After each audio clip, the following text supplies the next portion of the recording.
Gunsmoke, brought to you tonight by Plymouth, with an invitation for you to visit a Plymouth dealer's tomorrow. Meet the new Plymouth and enter the big $25,000 contest.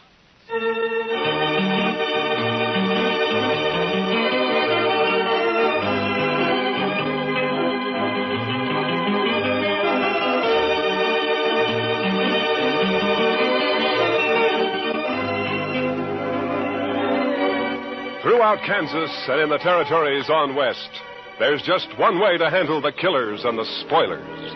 And that's with a U.S. Marshal and the smell of gun smoke.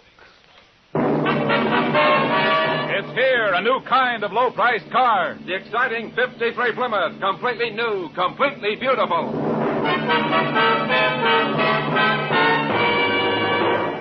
Yes, it's the new Plymouth for 1953. The first truly balanced car in the low-priced field. More glamorous lines, more powerful engine, more luxurious comfort. What a beauty. The new 53 Plymouth is lower to the road with a lot lower look. New color schemes and two-tone color harmonies available in all models. How does she travel? Man, Plymouth puts out the best ride in the business. Smooth as sailing, even in the back seat. And the Plymouth engine's been stepped up to 100 horsepower for pickup with plenty of flash. Visibility? Say, there's a one-piece curved windshield, a new type with no troublesome distortion, and you sit chair height in a Plymouth, so you get the full benefit of Plymouth's new down-sweeping hood. You really see right down in front of your car. Bigger side windows, too, and a huge wraparound rear window, so everyone gets a view as big as all outdoors. The new 53 Plymouth's an exciting car, any way you look at it. A great advance in car value at no advance in price. In fact, 4 new Plymouth models actually cost less than last year. So don't put off seeing it. Meet the new 53 Plymouth at your nearby Plymouth dealers. If you go in tomorrow, you may win one free in the big Meet the New Plymouth contest.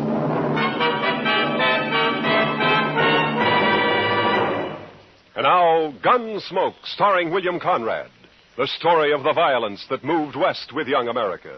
The story of a man who moved with it. Matt Dillon, United States Marshal.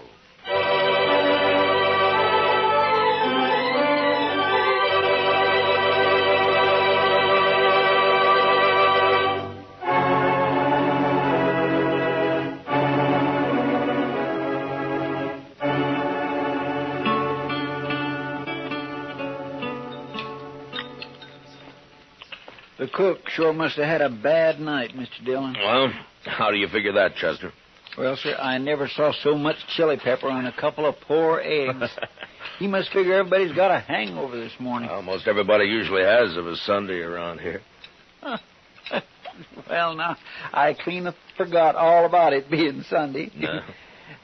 So that's why Jim Cobbett's all dressed up over there, huh? First time I've ever seen him with his hair combed in. Well, haven't you heard about Jim, Chester? He's going to get married. He's got his wife-to-be coming in on the train from back east today. Jim Cobbett? Yeah. Well, now, what sort of a woman would that be, Mr. Dillon, who'd come clear to Dodge City to marry a fellow like Jim? No, Jim's a good man, Chester. It's just that, well, living out on that homestead of his year after year has made him grow a little off-center, so loneliness will do that to a man sometimes. Morning, Marshal. Chester. Morning, Hank. Well, what do you think of that old goat Jim Cobbett getting himself hitched? It's a fine thing, I'd say. Well, Jim's no older than you are, Hank Lewis. Older, maybe. A lot less respectable. Now you're talking your usual nonsense, Hank. Am I, Marshal? What about Jim's first wife who disappeared off of that place he had up north on Hackberry Creek? Just plain disappeared, she did. Jim never explained that, and nobody ever saw her again either. Oh, you're worse than an old woman with your gossip, Hank. Jim's never done anything to you, Hank. Nothing except stake his homestead on the only spring south of the Smoky that didn't dry up. Cheated me out of it, that's what. He filed his claim 2 weeks before you did, Hank, and everybody knows it. Sneaked into town, that's what he did. Sneaked into town behind my back. Still telling your lies, ain't you, Hank Lewis? Now, you keep away from me, Jim. Keep away. I've never bothered you, Hank. But I hear you talking around Lila. When she gets here, I'll hurt you. I'll hurt you bad. What is it you want to hide from her, Jim? Maybe that business about your first wife? All right, don't touch that gun, Hank. Not a move. You arrest him, Marshal. You saw it. Get up. Put him in jail now. I didn't touch him. Shut up. Now, you're just lucky you weren't killed. Now, you get out of here and stay away from Jim. It's his wedding day, and if I find you bothering him again, I'll throw you in jail. Now, go on, move. Fine all we got around here, Hank. Nothing happens. Sorry to make trouble, Marshal, but I won't hold for his making that talk around Lila. Oh, forget it, Jim. Just keep clear of him for a while. What time's the wedding? Well, about 3 o'clock. At least that's when the preacher said he'd come down. It'll be at the church, won't it, Jim? Well, no. The preacher thought maybe it'd be better to do it somewhere else. It's because of... Yeah, sure, Jim. Dodge City House would be a fine place, wouldn't it? That's just what I'd planned, Marshal.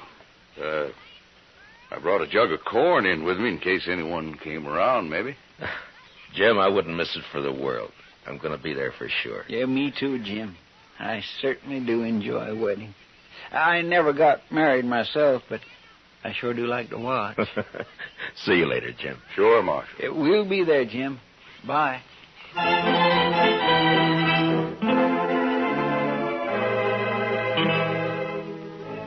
Jim's bride, Lila, turned out to be a handsome, high-strung woman with nervous black eyes and a manner that bespoke a gentle breeding and background.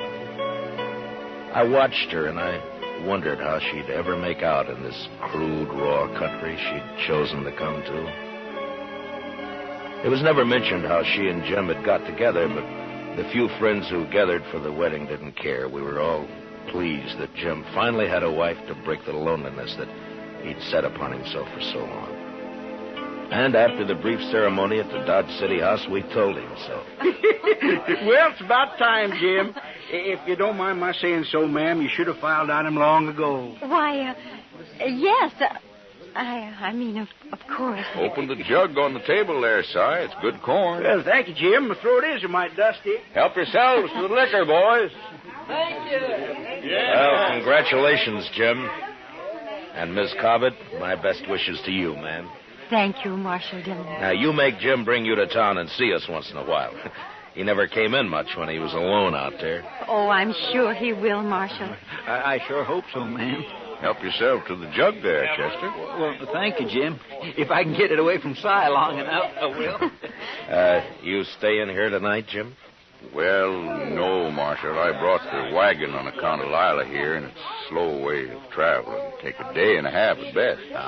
But where will we sleep tonight, Jim? Oh, I got some blankets, Lila. We'll be fine. You mean out on the prairie? Well, sure. We'll bed down in the wagon if you're afraid of snakes. Oh, snakes can't get to you if you're in the wagon, ma'am. But what about everything else? Indians. No Indians have been seen around here for months, I know. Oh, no, you're wrong, Jim. A man from Walnut Creek told me he run into some Pawnees a couple weeks ago. Only about a dozen, though. Pawnees? Well, they didn't bother him, did they, Si? No, they didn't, Marshal. Yeah. You see, Lila? Well, they didn't bother him because he saw him first. He hid himself under a bank in the creek. Are there many Indians around? Oh, no, very few, ma'am. Well, the Army's been after him pretty steady ever since them crows raided the Gillette place. The Indians been making themselves scarce last few months. What happened at the Gillette place? They had a little trouble, that's all, Lila. Little trouble. They killed Bob and rode off with Mrs. Gillette and the child, that's all. Oh, no. Si, why don't you go get yourself another drink, huh? Yeah, well, I was just thinking about doing that. Well, now, I suppose it'll be easier than Mrs. Gillette once she learns to talk Crow, but still, it's a hard life on a white woman, suddenly being made a squaw. Oh. The jug's almost empty, Si. You better hurry, huh? By golly, hey, fellers, I got another swatter coming. Liquor's working on the side, Lila. Don't pay no mind. Jim, is it true what he said about that poor woman? Now, Lila, don't you fret about that. Is it true? I want to know, Jim. Yes. Jim, if you stayed in Dodge City tonight, well, you could start out before dawn tomorrow. And maybe No, Marshal. Jim thinks it's best we leave tonight. There's nothing to fear, Lila, but if you'd rather stay, we can... No, we'll go, Jim. If you'll excuse me, I'll go change into something more suitable. Goodbye, Marshal. Goodbye, ma'am. We'll see you in Dodge City real soon, I hope. Of course. I'll be down shortly, Jim.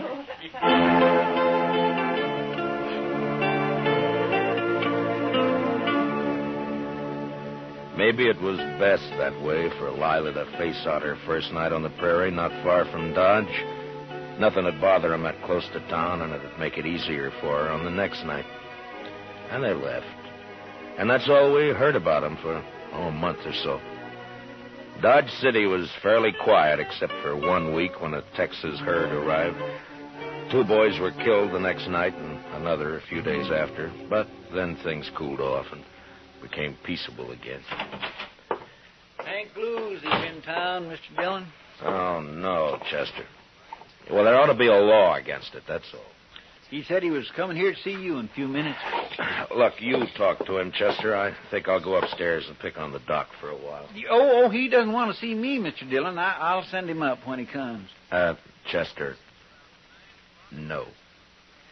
Yes, sir, but he'll ask me where you are, sir, and then what am I going to tell him? Marshal, I want to talk to you. Well, all right, Hank. Go ahead, talk. You think I was lying about Jim Cobbett, don't you? Well, listen to this, Marshal. Lila's disappeared, too. What? I saw it with my own eyes. I saw she isn't there. What are you talking about, Hank? I'm telling you, Marshal, Lila's gone, just like Jim's first wife up on Hackberry Creek. She's plain disappeared. Well, go on. Well, I got a runty bay mare that's always running off, and I rode by Jim's place to see if he'd seen her. Jim was just sitting there, and he hardly paid me any mind at all. He was all alone, and when I asked him about Lila, he just walked off, wouldn't say a word. Well, maybe she was just out on the prairie somewhere. Then she stayed a long time. I was back next day and still didn't see her. Stock's gone, too. When was this, Hank? About a week ago. Now, Marshal, I think you ought to get out. I do my own thinking, Hank. Well, all right. But you better get out there, Marshal. I've told you now. Yeah, you've told me, and you can forget it. Just stay away from the Cobbett place, you understand? All right, Marshal. I've done my duty. You better do yours. Goodbye, Hank. Well, Goodbye.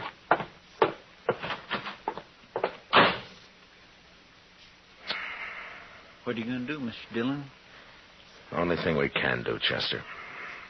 Go saddle our horses, will you? I got some things to clean up around here. Yes, Mr. Dillon.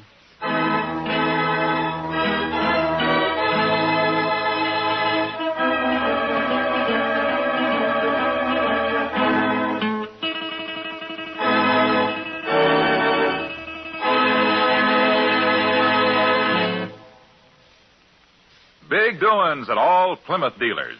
Tomorrow, go in and meet the new Plymouth, the new kind of low-priced car. And enter the big $25,000 Meet the New Plymouth contest.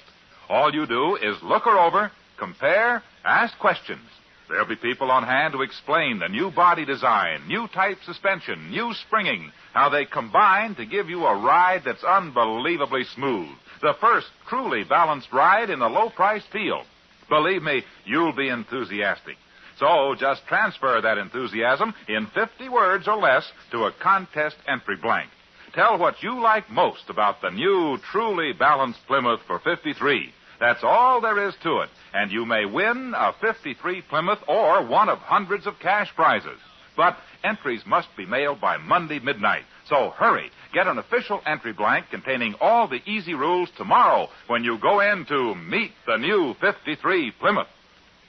Now, the second act of Gunsmoke.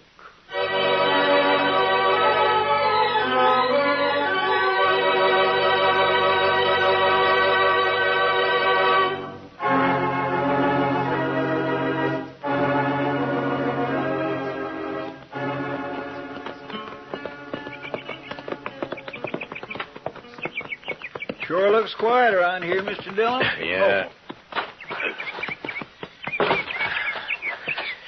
Yeah, come on. They're probably inside. You think Lila's here, don't you, sir? I will soon find out, Chester.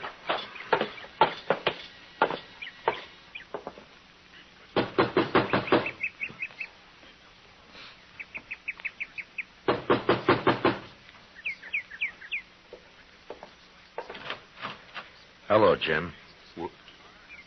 Hello, Marshal. Chester? Hello, Jim. Come in.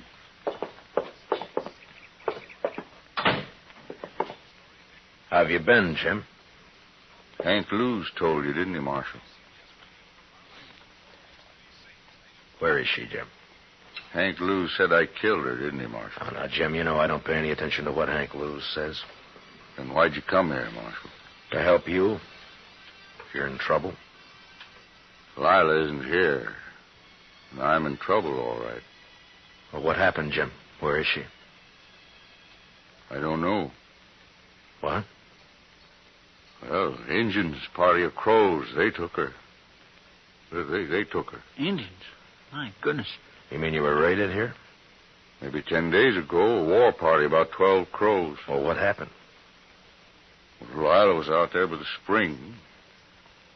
It was just getting dark. I was sitting on the floor right there, mending the saddle I'd torn the stirrup off of when I heard her come running up the path out back. She was all in a sweat and yelling. Hello, what is it? Oh, I saw something out there. Oh, Jim. Jim, I think it was an Indian. Come inside, quick. Oh. Get on the floor, in the corner there. How many did you see? Oh, just him. I saw his skin behind that little rise. Oh, Jim, don't let him get me. Easy now, Lila. Oh. Oh. Well, I don't see a thing out of this window. Take a look over here. Nothing. Must have heard you yelling. Oh, Jim, what'll we do? Stand them off, that's all. Oh. Wait a minute. There's one. Oh, no. Getting hard to see. Jim, the other side.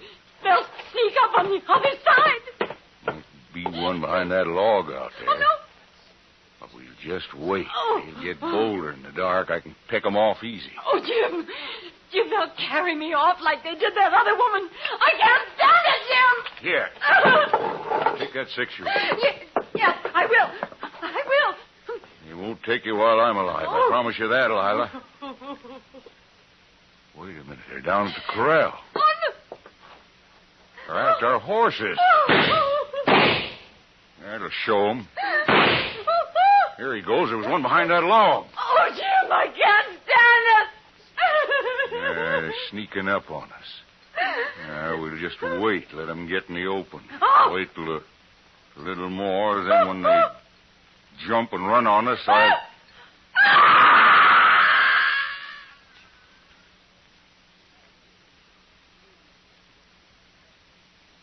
Oh.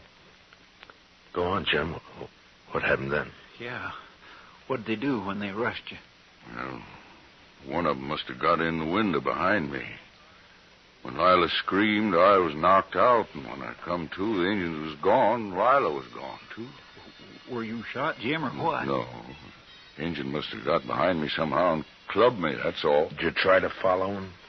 How could I, Marshal? They run off. The horses stole them. Yeah, I see. Anyway, I was out a long time. There wasn't a sign of anybody when I come to. Well, they could be in the Rocky Mountains by now. We'd never find them. I'll report this to Colonel Jenkins at Fort Dodge, and he can spread the word through the Army post. Thanks, Marshal. I'm sorry, Jim. But I guess that's all I can do for you. Sure, Marshal. Come on, Chester. Let's take a look around outside and then get back to Dodge City. Yes, sir. So long, Jim. I sure am sorry it happened. So long.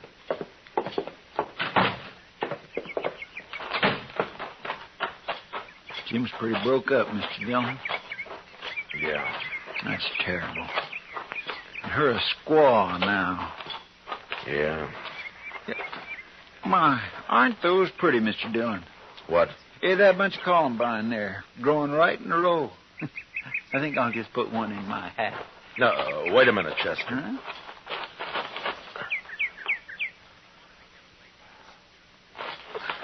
I wouldn't pick them, Chester. They're too pretty to pick, huh? Well, all right, sir. Jim's stock is gone, all right. Mm-hmm. You know, Mr. Dillon, Jim Cobbett ain't the luckiest man in the world, is he? No, he sure isn't, Chester. Come on, let's get out of here.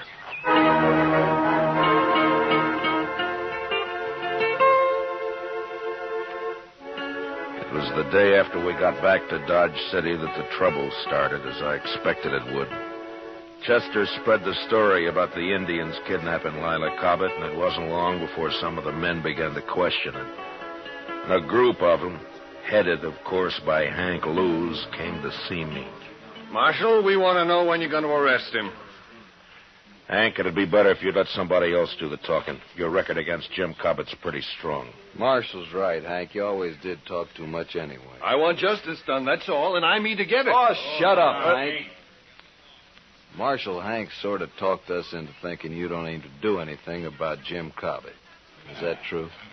Well, what's your idea, Merritt? Go out there and arrest him and find Lila's body if you can. You think Jim murdered her, is that it? Looks that way. You sure don't believe his story, do you, Marshal? No, not all of it. Jim did her in just like his first wife, that's what. It's a sure thing Marshal no Injuns would have stolen the woman and left Jim lying there without scalping him. Injuns just being made that way. Merritt, I don't know what happened out there, but I'm going to find out. Then what are you waiting for, Marshal? The doc. The doc? What's he got to do with this? Miss Prillifew had a baby this morning. The doc was up all night, and he's sleeping today. We're going to ride out to Jim's tomorrow. Well, I don't know what you need the doc for, but we'll wait and ride out with you. You won't ride anywhere, Hank. When I need a posse, I'll ask for it. I don't want a single man of you anywhere near the Cobbett place. Is that clear? All right, now get out of here. I got work to do.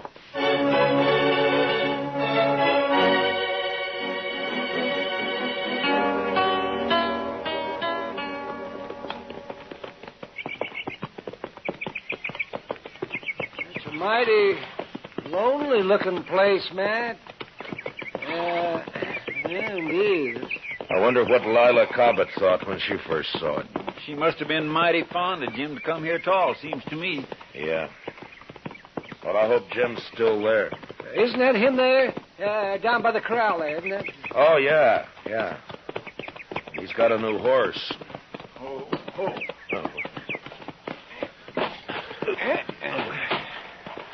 Hello, Jim.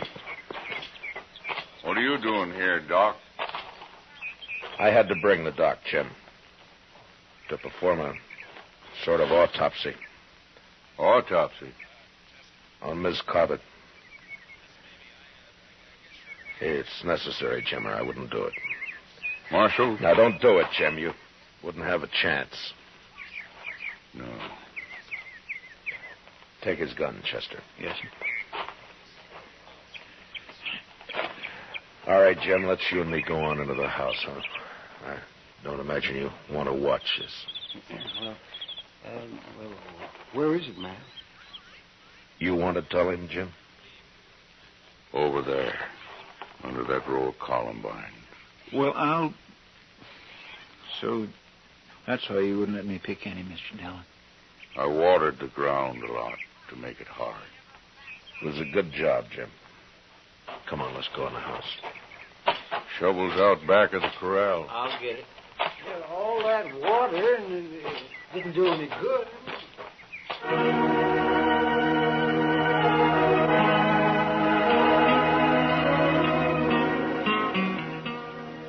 In the house, Jim sat with his back to the wall, his hands clasped tightly across his knees.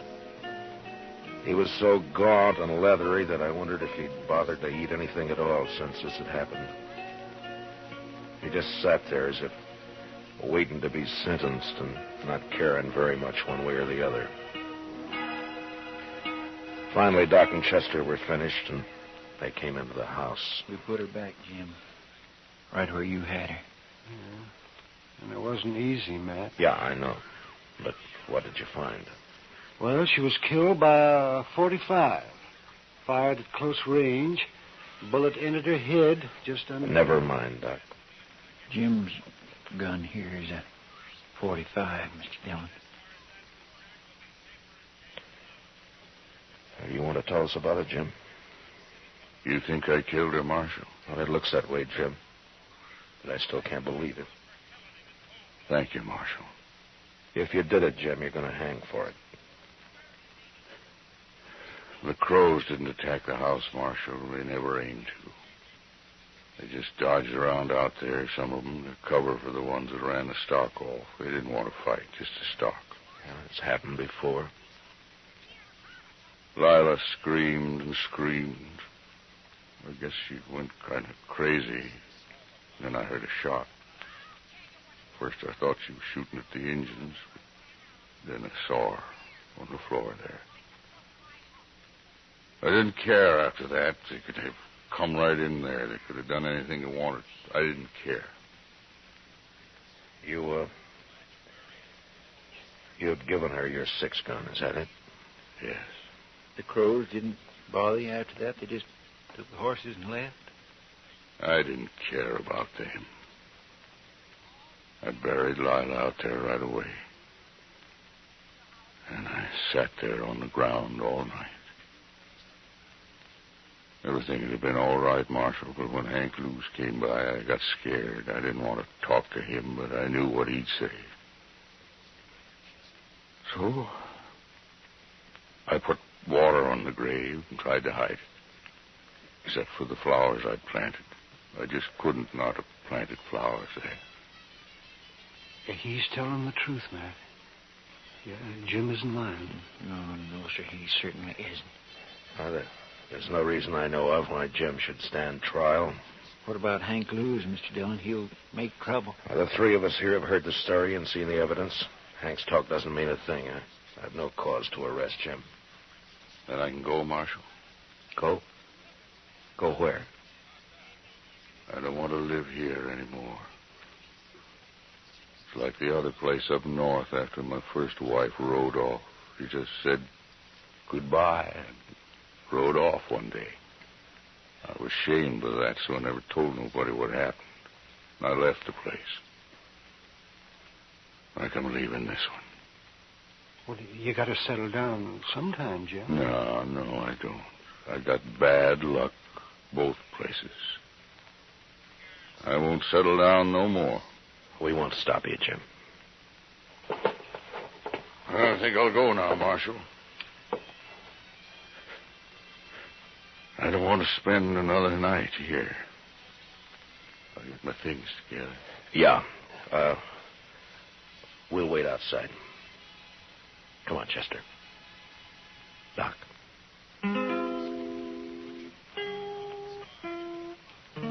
A half hour later, Jim was packed and ready to go. Silently, he shook hands with each one of us and then mounted and rode off. Yeah, the prairie had dealt hard with Jim Cobbett, but the man was too tough and dry not to survive somehow. He wouldn't try again to be happy, but he'd live. He'd make his way. We watched him disappear while the sun went, and the land cooled and became still and quiet.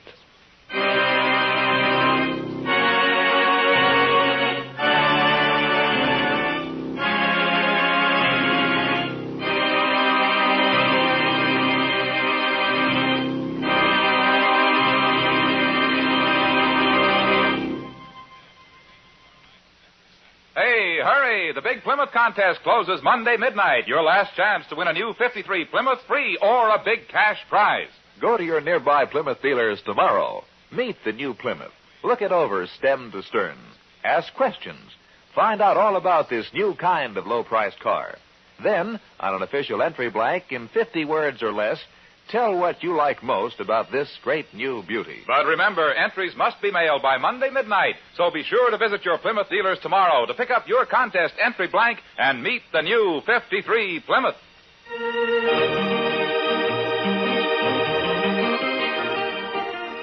Gunsmoke, under the direction of Norman MacDonald, stars William Conrad as Matt Dillon, U.S. Marshal.